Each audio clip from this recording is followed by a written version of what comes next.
কারণ নবীর আজমত এবং শান এমন জিনিস, যে শানকে কোরআনের পাতায় পাতায় আল্লাহ বিভিন্ন আলফাজে বিভিন্ন শব্দে বর্ণনা করেছেন।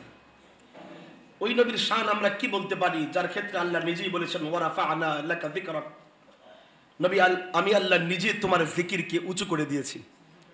तकबीर में कलमे में नमाजू में अजान अजा में है नाम इलाही से मिला नाम मोहम्मद, इस नाम की लज्जत दिले उशाक से पूछो, फरमाते थे वह आदम कि मुझे खुल्दे बरी में लिखा हुआ तूबा पे मिला नाम मोहम्मद, इस नाम की लज्जत दिले उशाक से पूछो, जान आ गई तन में जो लिया नाम मोहम्मद।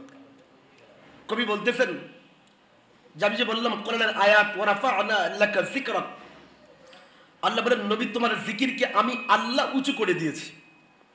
তো এমন উঁচু করে দিয়েছেন যে কালিমায় আল্লাহর নাম তো কালিমায় নবীরও নাম, তাকবীরে আল্লাহর নাম তো তাকবীরে নবীরও নাম, আজানে আল্লাহর নাম তো আজানে নবীরও নাম, একামতে আল্লাহর নাম তো একামতে নবীরও নাম, তাশাহুদে আল্লাহর নাম তো তাশাহুদে নবীরও নাম, দুরুদে আল্লাহর নাম তো দুরুদে নবীর নাম, নামাজে আল্লাহর নাম তো নামাজে নবীর নাম, কোরআনের পাতায় পাতায় আল্লাহর নাম তো কোরআনের পাতায় পাতায় নবীর নাম, তাওরাতের পাতায় যেমন আল্লাহর নাম তাওরাতের পাতায় নবীর নাম, যেমন জবুরের পাতায় আল্লাহর নাম তো জবুরের পাতায় নবীর নাম, সহিফায়ে ইব্রাহিমে আল্লাহর নাম তো সহিফায়ে ইব্রাহিমে নবীর নাম, যেমন জবুরের পাতায় পাতায় আল্লাহর নাম জবুরের পাতায় পাতায় নবীর নাম।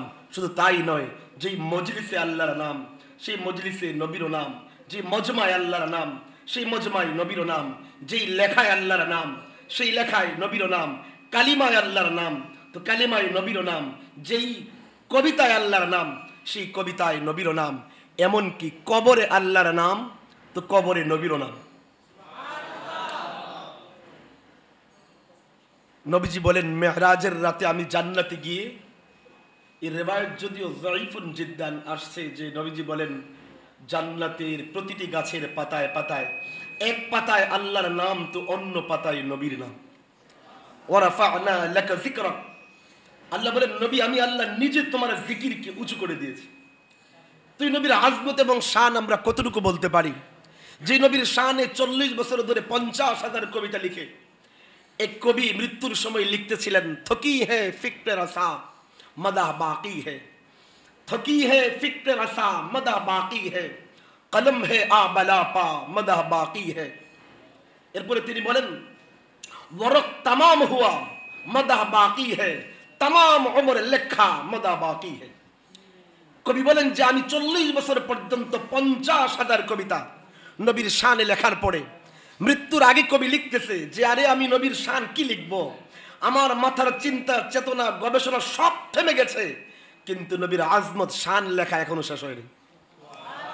আমার সমস্ত কাগজ শেষ হয়ে গেছে, নবীর শান লেখা এখনো শেষ হয় নাই, সমস্ত কালি শেষ হয়ে গেছে, নবীর শান লেখা শেষ হয় নাই। আরে আমি পুরো জিন্দেগি লেখলাম, নবীর আজমত শান লেখা এখনো শেষ হয়নি। তুই নবীর আজমত সম্পর্কে আমরা কি বলতে পারি, যে নবীর শান আল্লাহ কোরআনে বলেছেন। নবীকে কেমনে ডাকবো তা আল্লাহ শিখিয়ে দিয়েছেন, ইয়া আইয়ুহান নবী ইয়া আইয়ুহার রাসূল ইয়া আইয়ুহাল মুজাম্মিল ইয়া আইয়ুহাল মুদ্দাসসির বলে আল্লাহ নবীকে খেতাব করার তরিকা শিখিয়েছেন। নবীর আখলাক বিষয়ে আল্লাহ বলেন ইন্নাকা লাআলা খুলুকিন আযীম, যেই নবীকে আল্লাহ বলেন ইন্না আ'তাইনা কাল কাউসার, যেই নবীকে আল্লাহ কাউসার দান করেছেন, যেই নবীর চেহারার কসম আল্লাহ কোরআনে খেয়ে বলেছেন ওয়াদ-দুহা, নবীর চুলের কসম আল্লাহ কোরআনে খেয়ে বললেন ওয়াল-লাইল, নবীর সিনার কসম আল্লাহ কোরআনে খেয়েছেন আলাম নাশরাহ লাকা সাদরাক, নবীর শহরের কসম যেখানে নবী দাঁড়িয়েছেন সেই শহরের কসম খেয়ে আল্লাহ বলেন লা উকসিমু বিহাদাল বালাদ, নবীর গায়ের কম্বলের কথা বলে আল্লাহ বলেন ইয়া আইয়ুহাল মুজাম্মিল, নবীর গায়ের চাদর, তো আল্লাহ বলেন ইয়া আইয়ুহাল মুদ্দাসসির, নবীর প্রত্যেকটা মুহূর্তের কথা আল্লাহ কোরআনের পাতায় পাতায় যে নবীর কথা বলেছেন। নবীকে কোথাও আল্লাহ বলেন ইয়া আইয়ুহান নবী ইন্না আরসালনাকা শাহিদান ওয়া মুবাশশিরান, কোথাও বলেন নাযীরান, কোথাও বলেন দাঈয়ান ইলাল্লাহি বিইذনিহি ওয়া সিরাজাম মুনীরা। কোরআনের পাতায় পাতায় নবীর শান আল্লাহ বলেছেন মা কানা মুহাম্মাদুন আবা আহাদিন মিন রিজালিকুম ওয়ালাকিন রাসূলুল্লাহি ওয়া খাতামান নাবিয়্যিন, কোথাও বলেন মুহাম্মাদুর রাসূলুল্লাহ والذين معه أشداء على الكفار رحماء بينهم, যেই নবীর ক্ষেত্রে আল্লাহ নিজেই বলেন ওমা আরসালনাকা ইল্লা রাহমাতাল লিল আলামিন, রাহমাতাল লিল আলামিন, আমি আল্লাহ রব্বুল আলামিন কোরআন পাঠিয়েছি হুদাল লিল মুত্তাকিন, হুদাল লিল আলামিন, নবী পাঠাইলাম রাহমাতুল লিল আলামিন। এর মানে আল্লাহ যত জগতের রব, আমাদের নবী তত জগতের জন্য রহমত। এমন আজমতওয়ালা শানওয়ালা নবীর শান আমাদের মতো অযোগ্য মানুষ কতটুকু বলতে পারি? যেই নবীর আগমনের আগেই নবীর জিকির শুরু হয়েছে, যে নবীর আগমনের আগে আল্লাহ বলেন ওয়ারাফা'না লাকা যিকরা, উঁচু করে দিয়েছে জিকির। তো কেমন উঁচু করেছি? যখন নবীর জন্ম হয় নাই, নবীর আব্বারও জন্ম হয় নাই, দাদারও জন্ম হয় নাই, এর আগেই। আরে এমন কি কুল কায়নাত সৃষ্টির আগে ওয়াইদ আখাযাল্লাহু মিসাকান নাবিয়্যিনা লামা আতাইতুকুম মিন কিতাবিন ওয়া হিকমা সুম্মা জাআকুম রাসূল মুসাদ্দিকুল লিমা মাআকুম। আল্লাহ সমস্ত সৃষ্টির আগে রূহের জগতে সমস্ত নবীদের রূহকে সম্বোধন করে মিসাক নিয়েছেন, অঙ্গীকার নিয়েছেন। ওয়াইদ আখাযাল্লাহু মিসাকান নাবিয়্যিনা লামা আতাইতুকুম মিন কিতাবিন ওয়া হিকমা। আল্লাহ বলেন হে নবীরা, আমি আপনাদেরকে দুনিয়াতে পাঠাবো, নবুয়ত দেব, রিসালাত দেব, হিকমত দেব, তবে একটা অঙ্গীকার আমার সাথে করেন, আপনাদের পরে একজন রাসূল আসবে, একজন রাসূল আসবে, আপনাদের পরে একজন রাসূল আসবে। তিনি আসার পরে যদি আপনারা তাকে পান, তার উপরে ঈমানও আনতে হবে, তাকে সহযোগিতাও করতে হবে। আল্লাহ বলেন ওয়াইদ আখাযাল্লাহু মিসাকান নাবিয়্যিনা লামা আতাইতুকুম মিন কিতাবিন ওয়া হিকমা সুম্মা জাআকুম রাসূল। আপনাদের পরে আসবে এই রাসূল, আগে না, পরে আসবে। আল্লাহ এমন আজীব হিকমত রাখছেন যে এই নবীদের পরে যে রাসূল আসবে, এই শব্দটা বইলা আল্লাহ রাসূল শব্দটা যেন সংরক্ষণ করে দিয়েছেন। আগের কোন নবীর কালিমায় রাসূল শব্দটাই আসতে দেননি। আদমকে সফিউল্লাহ বানিয়েছেন, রাসূলুল্লাহ বলেন নাই।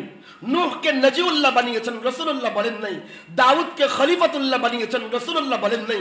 মুসাকে কালিমুল্লাহ বানিয়েছেন, রাসূলুল্লাহ বলেন নাই।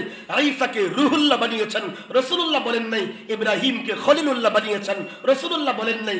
ইসমাঈলকে যাবিহুল্লাহ বানিয়েছেন, রাসূলুল্লাহ বলেন নাই। ইয়াকুবকে নবিউল্লাহ বানিয়েছেন, রাসূলুল্লাহ বলেন নাই।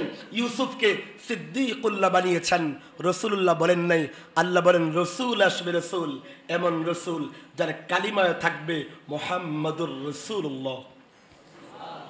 আল্লাহ যেন রসুল শব্দটাকে সংরক্ষণ করে রেখে দিয়েছেন। সুম্মা জাআকুম রাসূল, তোমাদের পরে আসবে, বাবা আদম থেকে ঈসার পরে আসবে, সবার শেষে আসবে যার কালিমায় রসুল শব্দটাও সংযোজিত থাকবে। এরকম আজমতওয়ালা নবীর শান আমরা কি বলতে পারি? একটা রিওয়ায়াত মনে পড়লো, তারগীব তারহিবের 7 নম্বর খণ্ডে 250 নম্বর পৃষ্ঠায়। এছাড়া তবকা দালাইলুন নবুওয়া লিল বাইহাকি তো আসছে, হাসান পর্যায়ের রিওয়ায়াত, কাবিল ইতিমাদ রিওয়ায়াত। নবীজি একদিন তার এক গোলাম ছিল, ইহুদি গোলাম। তো গোলামের মৃত্যুর পদযাত্রী হয়ে গেছে, অসুস্থ। নবীজি তাকে দেখতে গেলেন। দেখতে গিয়ে দেখেন যে ওই গোলামের মাথার শিওরের পাশে এক ব্যক্তি, তার বাবা, দাঁড়িয়ে দাঁড়িয়ে তৌরাত পড়তেছে। যেহেতু ইহুদি ছিল, তৌরাত পড়তেছে।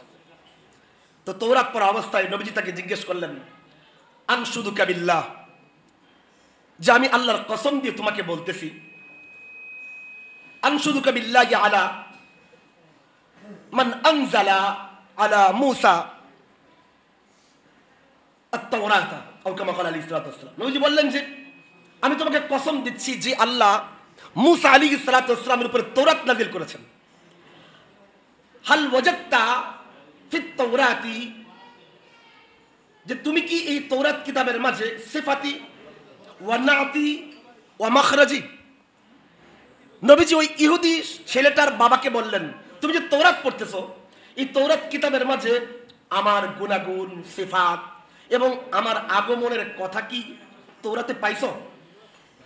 তো লোকটা যেহেতু ইহুদি ছিল, সে বলে ক্বালা লা, না আমি পাইনি। তখন এই যে অসুস্থ সন্তান ঘুমানো, অসুস্থ অবস্থায় পড়ে আছে ইহুদি, ওই ছিল বলে উঠলো, কাযাবা আবি, আমার আব্বা মিথ্যা কথা বলতেছে, আমার আব্বা মিথ্যা বলতেছে।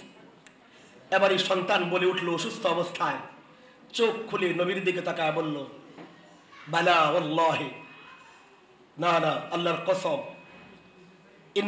ইন্না ওয়াজাদনা ফিত তাওরাতি নিশ্চয়ই আমরা তৌরাত কিতাবে পেয়েছি সিফাতাকা ওয়া নাতাকা ওয়া মাখরাজাকা। হে নবী, তৌরাতের কিতাবের পাতায় পাতায় আপনার গুণাগুণ, আপনার সিফাত এবং আপনার আগমনের কথা লিপিবদ্ধ আছে। তো নবীজি বললেন যে যেহেতু আছে, তো তুমি কেন এখনো ঈমান আনতেছো না?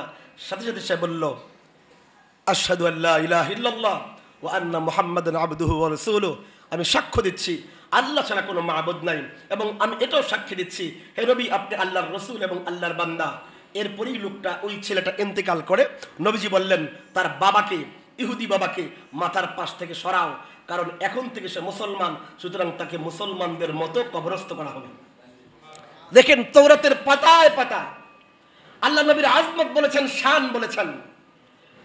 যেমন কোরআনের পাতায় পাতায় নবীর শান, কোন নবীর জন্মের আগে তৌরাতে আল্লাহ নবীর শান বলেছেন, আজমত বলেছেন।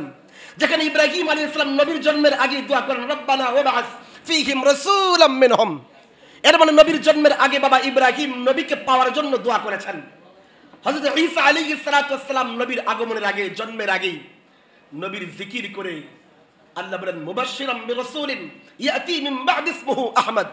সুসংবাদ দিলেন, কি সুসংবাদ? তোমার পর একজন নবী আসবে যিনি আহমদ ওয়ালা নবী, মুহাম্মদ নবী। এর মানে যেই নবীর জিকির কুল কায়নাত সৃষ্টির আগে থেকে শুরু হয়েছে, যেই নবীর জিকির প্রত্যেক নবীর জবানে জবানে হয়েছে, যেই নবীর জিকির তৌরাতে উদ্ধৃত হয়েছে, জবুরে উদ্ধৃত হয়েছে, সহিফায় উদ্ধৃত হয়েছে, ইনজিলে উদ্ধৃত হয়েছে, সেই নবীর জিকিরকে বাংলাদেশের প্রত্যেকটা কোনায় কোনায় ছড়িয়ে দেওয়া, সেই নবীর আলোচনাকে, নবীর শানকে বাংলার কোনায় কোনায় গণমানুষের কাছে পৌঁছে দেওয়ার এই দাওয়াত নিয়েই আমাদের রহমাতুল লিল আলামিন ফাউন্ডেশন সকলের কাছে আহ্বান, যেন আমাদের এই সিরাত ভিত্তিক এই ইতিবাচক প্ল্যাটফর্মে আপনারা আসবেন, অংশগ্রহণ করবেন, অন্যদেরকেও দাওয়াত দিবেন। আল্লাহ এই কনফারেন্সকে কবুল করেন। আমিন। ওয়া আখিরু দাওয়ানা আনিল হামদুলিল্লাহি রাব্বিল আলামিন। আসসালাম।